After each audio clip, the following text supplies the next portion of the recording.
Ah, aucunement. Bienvenue dans les choses auxquelles on ne nous a pas préparés. Là, pour le coup, je ne pense pas que ce soit totalement juste de dire qu'on ne nous prépare pas à devenir une femme.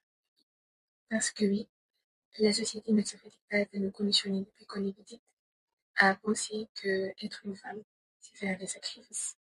Celle qui s'occupe de tout le monde, qui veille au bien-être de tout le monde, l'épaule sur laquelle repose tout le monde, la femme, celle désignée comme responsable de l'éducation des plus petits, la femme, celle qui est forte, qui donne son compter, sans attendre rien en retour, celle qui doit être exemplaire à chaque instant.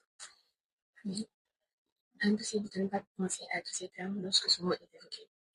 Et pourtant, je peux aussi dire qu'on ne nous prépare pas à ce que c'est que d'être une femme dans la société actuelle. Adolescente, je pensais que la vingtaine était le pic de la féminité, que je serais, une fois à ce stade-là, plus que confiante, plus courageuse, plus que sage. Non, pas besoin de vous dire que la désillusion qui m'a frappée n'en est que plus sanglante et réduite à l'apparence. Sous-estimée lorsque tu préfères l'homme, dénigrée lorsque ta brillance incontestable dérange, se fatiguer à toujours sentir le besoin de devoir prouver ta valeur ou de commander le respect qu'on ne te donne pas lorsque tu refuses de suivre les codes. Et ce qui se veut toujours, c'est que plus j'en apprends sur les rouages de la société patriarcale dans laquelle nous vivons, plus j'en suis désemparée.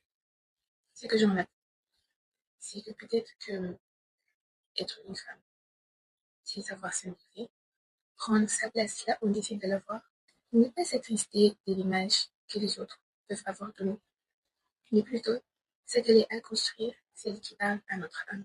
Peut-être qu'être une femme, c'est refuser qu'on nous classe dans les catégories qu'on a nullement choisies. Peut-être qu'être une femme, c'est redéfinir ce que c'est que la féminité selon nos propres termes et surtout selon nos propres convictions et valeurs personnelles.